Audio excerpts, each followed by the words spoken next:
If you want to participate in Algorand staking, a few things to know about this.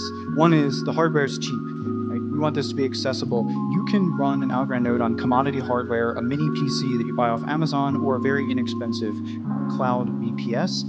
So you need 8 virtual CPUs, 16 gigs of RAM, 100 meg connection. This is very accessible to people in many parts of the world, and not too expensive if you want to rent it. I mentioned that every block produced gives you a reward. So it's real time. You don't have to wait for an epoch to end. You don't have to wait for any kind of time delay. And you can actually get notifications on your Para wallet every time you get a block payout. And it brings a smile to my face every time I see another block payout register. So it's fun to stake on Algorand.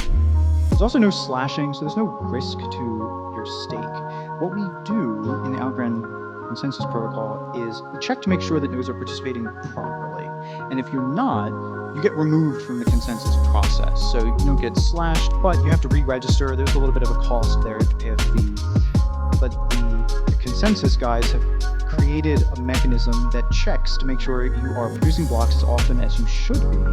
And it's a random process. There's a VRF, a verifiable random function involved.